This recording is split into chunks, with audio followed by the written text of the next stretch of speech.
আসসালামু আলাইকুম। আমি আজকে আমার সাহেব নিজে হাতে বাজার করতে খুব পছন্দ করেন, আর আরও বেশি পছন্দ করেন আমি যদি সেই বাজারগুলো আনার পরে নিজে হাতে রান্না করি। তো ইলিশ মাছ কাটতে আমার খুবই ভালো লাগে, একদম মাখনের মতো বা লাউয়ের মতো করে কাটা যায়। আমি এখনও পর্যন্ত খুব কম সময় উনি বাজার থেকে কেটে আনেন, বেশিরভাগ সময় আস্ত মাছ মাছ নিয়ে আসেন। অবশ্যই আমাদের লিপি সব কিছু এক হাতে সামলায়, কিন্তু আজকে আমার ইচ্ছা হলো যে আমি একটু মাছ কাটবো। আমি ইলিশ মাছ যখন কাটি তখন এই যে আঁশটা আমি ছাড়িয়ে নিই না, কারণ পুরা মাছ তো একসাথে কখনো রান্না করা হয় না, মানুষজন কম, 3-4 জনের সংসার, হয়তো মাছ 2 দিন খাই। তো সেই জায়গায় মাছ যদি আমি আঁশ ফেলে একবার ধুয়ে টুয়ে রাখি তখন মাছটা একটু রুঠা হয়ে যায়, মানে মাছের যে জলীয় অংশটা সেটা কমে যায়। তো যার জন্য আমি আঁশ সহই মাছ কেটে রাখি, পরে যখন আমি রান্না করি সেই সময়টাতে আমি আলাদা করে আঁশটা ছাড়াই।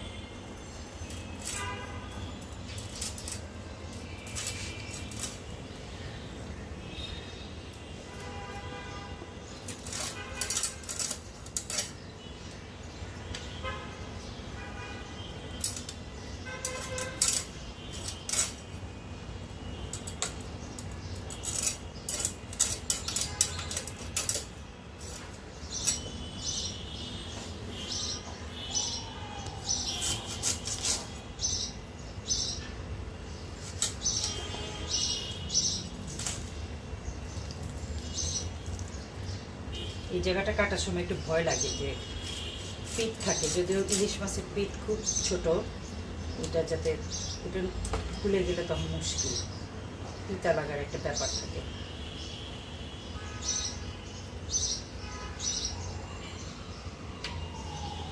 অবশ্যই এটা রান্নার কাটার পরে আমার হাজব্যান্ড আমাকে বলবেন যে সর্ষে ইলিশ করো।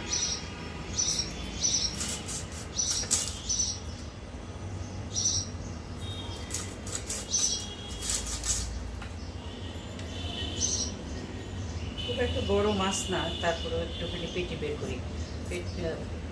পেটিটা গাদা মাছটা মচমচে করে ভাজা, এটা স্বাদই আলাদা।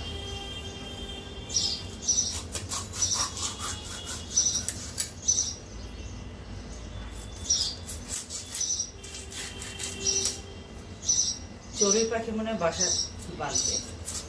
আমার যে রান্নাঘরের কুকার হুড, ওই কুকার হুডের মধ্যে ওরা বাসা করে। এই জন্য ওদের যন্ত্রণায়, মধুর যন্ত্রণা, ওদের যন্ত্রণায় আমি কুকার হুডটা চালাতেই পারি না। একদম প্রথম দিক থেকে লম্বা একটা বাসা, তাদের ওখানে সংসার।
মাছের এই কাঞ্চাটা অনেকে খায়, আমরাও ছোটবেলা মাকে দেখেছি কাঞ্চাটা রান্না করতে, কিন্তু এটার মধ্যে আসলে অনেক জার্ম থাকে, যার জন্য বালুও থাকে অনেক সময়, যার জন্য এই ঝামেলাতে যাই না। একটা দাও, এই মাছগুলো তুলিয়ে আমি আর মাছটা কাটি।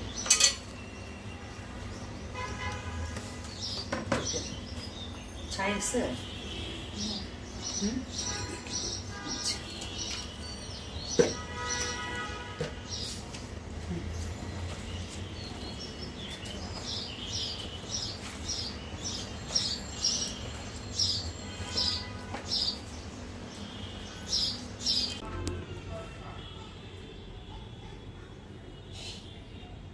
ইলিশ মাছটা আমি আজকে অর্ধেক মাছ আলু পটল দিয়ে একটা পাতলা ঝোল করব।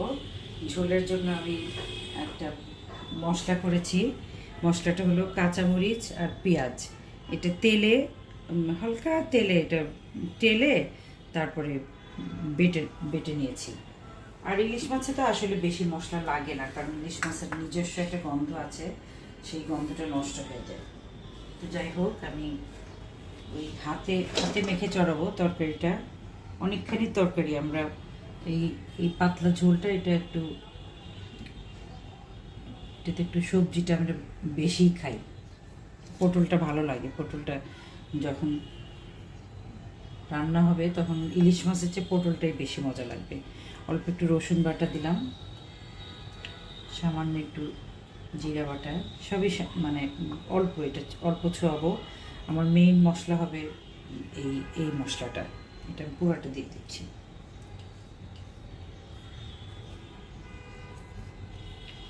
কাঁচামরিচ বাটা, এটা হাত দিয়ে যখন মাখাবো তখন আমার আজকে দেখা গেলো দুপুর পর্যন্ত আমার লবণ দিচ্ছি, দুপুর পর্যন্ত হাত জ্বলবে। আমি এখানে হলুদও খুব কম দিব, নামমাত্র, একটু সাদা সাদা একটা তরকারি হবে।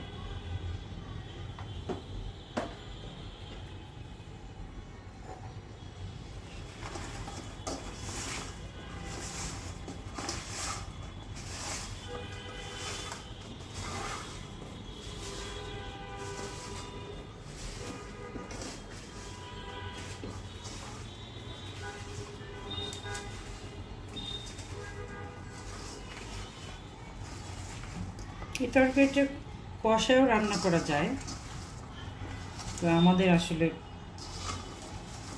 ওই দিককার সিরাজগঞ্জ বগুড়া ওই দিককার মানুষটা একটু মাখানো তরকারিটাই বেশি খায়। আমার হাজব্যান্ড ওইটা এই মাখানো তরকারিটাই বেশি পছন্দ করেন। এবং সবসময় ইলিশ মাছে আমরা সর্ষের তেল ব্যবহার করি, একদম ঘানি ভাঙা তেল। আমি ওই দিক থেকে নিয়ে আসি, বগুড়া থেকে নিয়ে আসি।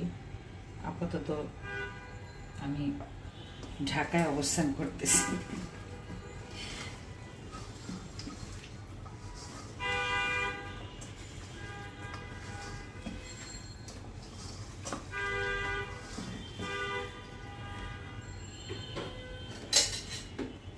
পেঁয়াজ বাটা দিয়েছি, তারপরে এমনি পেঁয়াজও দিব।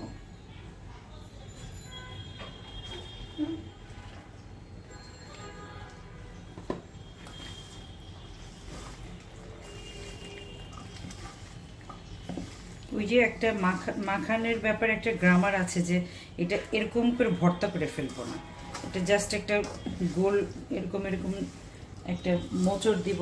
ওই দেওয়ার সময় লাস্টে একটা প্রেশার দিতে হয়, এরকম যখন হাত এরকম দিব দিয়ে লাস্টে একটা প্রেশার দিতে হয়। তারপরে যেটা করব, আমি বাকি মাছটা দিয়ে দিব। এখানে কিছু পেটের টুকরা পিঠের টুকরাও আছে। আমি মাছটা মাখাবো, কিন্তু মাখানোর পরে আবার মাছটা আবার তুলে ফেলবো, কারণ মাছটা একদম কাঁচা দিব না, একটুখানি মশলা মেখে আমি আবার তুলে রাখবো। তুলে রেখে তারপরে যখন তরকারি প্রায় হয়ে যাবে, পটল আলু সিদ্ধ হয়ে যাবে, তখন আমি আবার বাকি মাছটা দিয়ে দিব। এখন আমার মাছ খুঁজে খুঁজে বের করার পালা।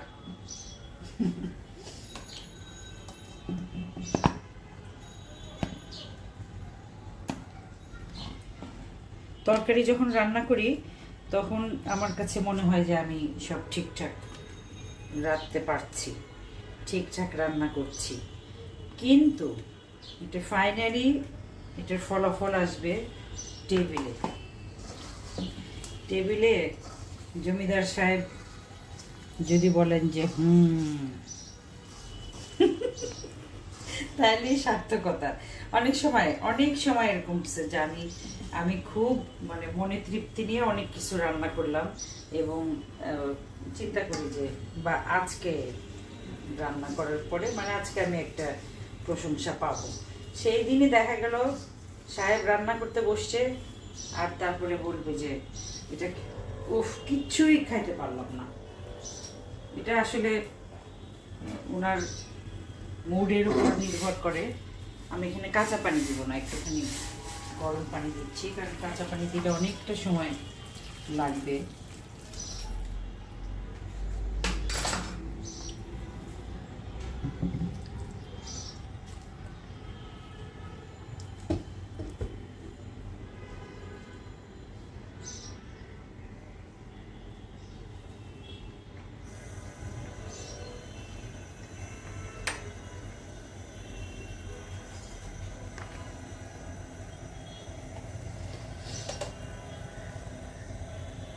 একটু ঝাল ঝাল তরকারি পছন্দ করে, কাঁচামরিচ বাটা কাঁচামরিচ দিচ্ছি, তারপরেও দেখা যাবে বলবে যে ঝাল হয়নি।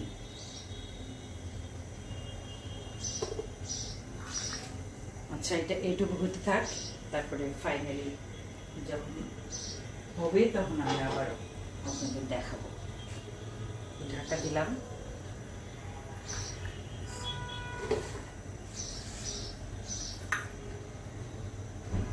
অনেকের প্রশ্ন যে এত কিছু মানে গান করেন, ছবি আঁকেন, নাতি নাতনি, এত দেশ বিদেশ ঘোরা, তো সেইখানে কিভাবে রান্নার সময় পান? সত্যিকার অর্থে সবসময় সাহায্যকারী মানুষ থাকে যারা আমাকে অনেক রকম সাহায্য করে। যেমন মানে মাছটা তো আমি কাটার পরে যখন মাছ কাটার পরে তো যে আঁশ ছাড়ানো, তারপরে ধুয়ে যে পেঁয়াজ কাটা, কাঁচামরিচ ফাড়া, এগুলো সব কিছু তো রেডি করা থাকে। তখন রান্না করাটা কোনো কষ্টেরই না। আসল কষ্টের কাজ অন্য কেউ করে দেয়, সেই তার জন্য তাদের কাছে আমি সবসময় কৃতজ্ঞ। আর আরেকটা হলো যে এই রান্নাটা আসলে একটা শিল্পের মতো আমার কাছে মনে হয়। যদিও আমি বরাবরই বলবো যে আমি খুবই সৌভাগ্যবান।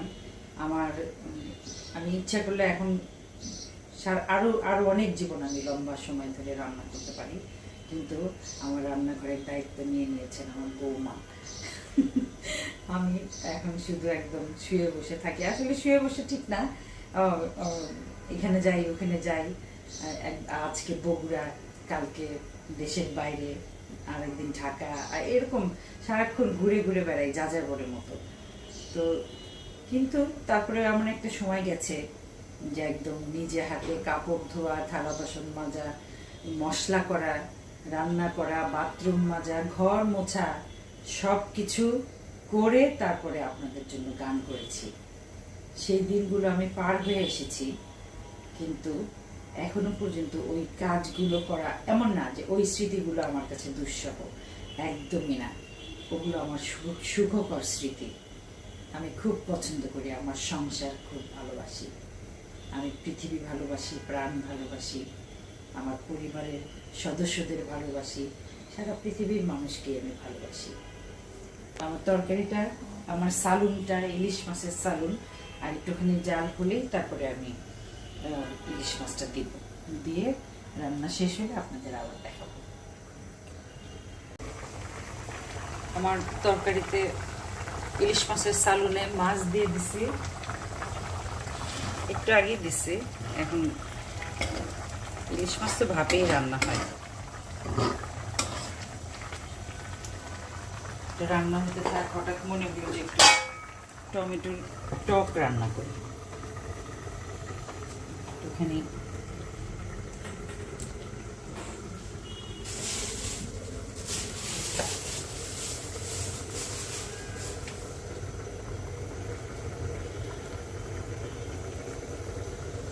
যে গরম, রান্নাঘরে তো আর কারো এসি চলে না, যতই সামর্থ্য থাকে, খুব কম কিচেনে। আবার ফ্যান চালালেও একদম গরমটা স্প্রেড আউট হয়ে যায়। আমি একটুখানি শুকনো মরিচ দিলাম, আর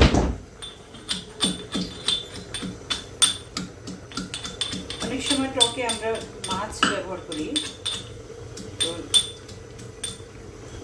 মাছ ছাড়াই এমনি একটা আলু দিয়ে, আলু আর টমেটো দিয়ে একটা টক রান্না করবো। একটু তেঁতুল দিব, পেঁয়াজ দিলাম, পেঁয়াজ রসুন শুকনো মরিচ।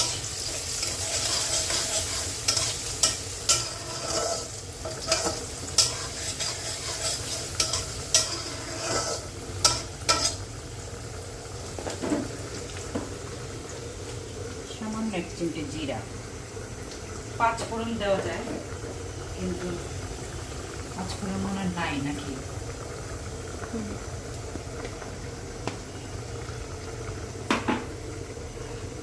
আমি এমনভাবে রান্না করি যে অনেক সময় হয় না যে এটা নাই ওটা নাই, ঠিকই এটা ওটা ছাড়াও রান্না করা যায়।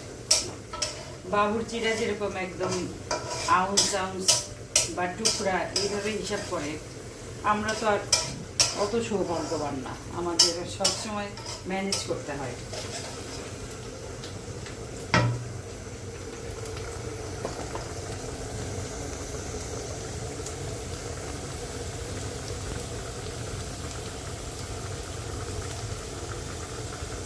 এটা আমার দাদির হাতের পান খাওয়ার, পান ছেঁচুনি বলে না, হামান দিস্তা, আমার খুব প্রিয় একটা জিনিস। আমার দাদির কাছ থেকে আমি চেয়ে এনেছি, দাদি যখন বেঁচে ছিলেন তখন দাদির কাছ থেকে। উনি খুব একটা মানে এখানে পান ছেঁচে খেতেন না, হাতেই ডলে পান খেতেন। তো এটা আমার খুব প্রিয় একটা জিনিস, আমি সবসময় চোখের সামনে রাখি এবং সাবধানে রাখি যে হারায় না যাবে।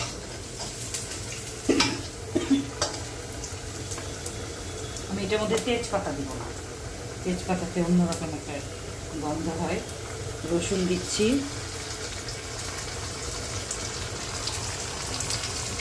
একটু জিরা,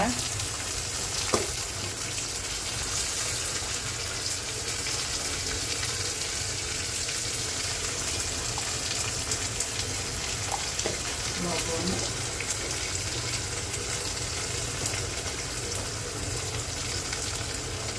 হলুদ, গুঁড়া হলুদ, শুকনো মরিচ, মরিচের গুঁড়া।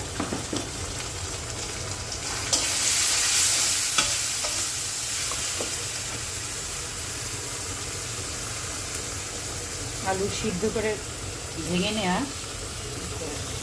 একটু দলা দলা থাকবে আর কি। আলুর ঘাটি হয় না, ঘাটিতে যেরকম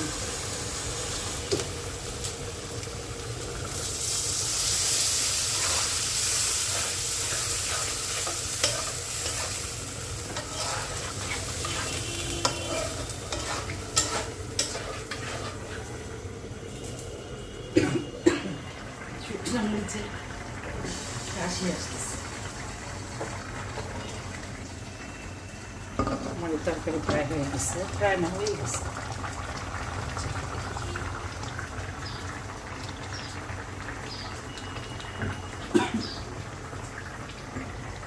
একটু দমে থাক।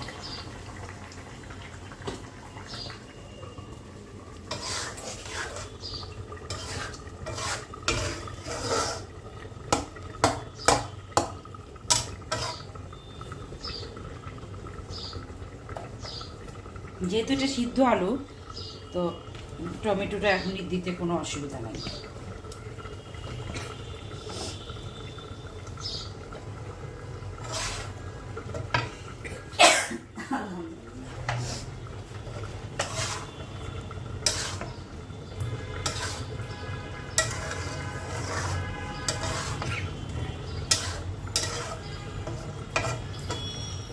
আমার বাসা একদম রাস্তার উপরে, যার জন্য গাড়ি ঘোড়া সব আমার মাথার উপর দিয়ে যায়, কিছু করার নাই। এর নাম ঢাকা শহর।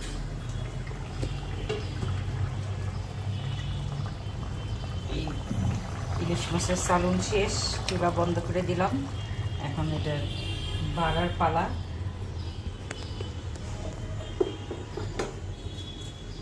এই যে আলুর ঘাটিটা, এটা এটা মোটামুটি, এটা এমন কিছু করার নাই, কোনো কারিশমা নেই।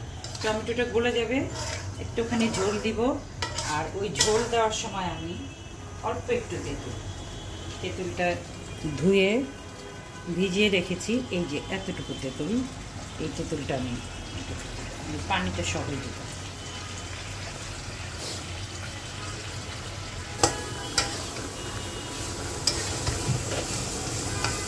আলু টমেটো কষানো শেষ, আমি এখন তেঁতুলটা দিচ্ছি। তেঁতুলের ধোয়া তেঁতুল তো, এটার পানিটাও দিয়ে দিচ্ছি।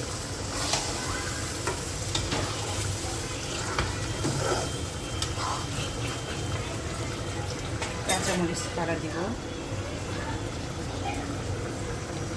আমরা একটু ঝাল বেশি খাই।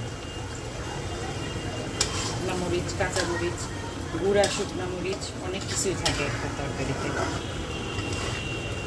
এইবার আমি পানি দিই।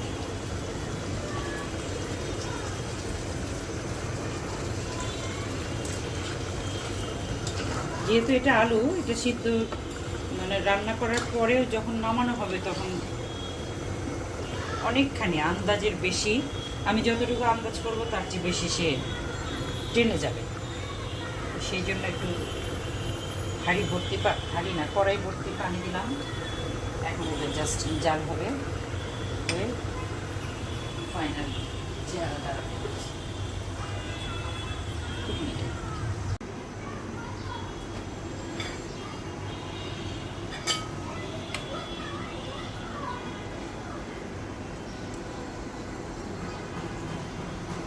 একদম পাতলা ঝোল, কিন্তু অবশ্যই অনেক উপাদেয়, সুস্বাদু। চেষ্টা করছি আর কি সুস্বাদু করার। তো বাড়ার সময় মাছগুলো যাতে একটু উপরে থাকে।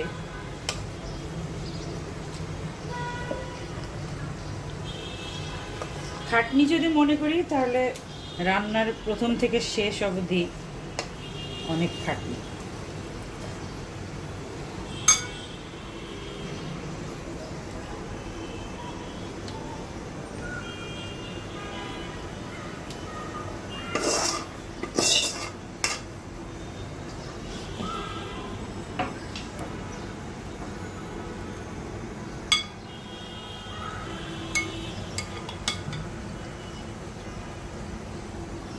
বাস রেডি হয়ে গেল ইলিশ মাছের আলু পটলের ঝোল।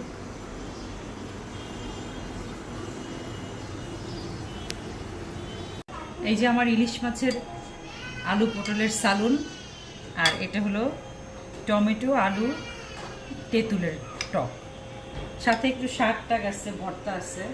এটা আমাদের আজকের লাঞ্চ। যাই হোক, সবাই ভালো থাকেন, সবার জন্য অনেক শুভকামনা থাকলো। আসসালামু আলাইকুম।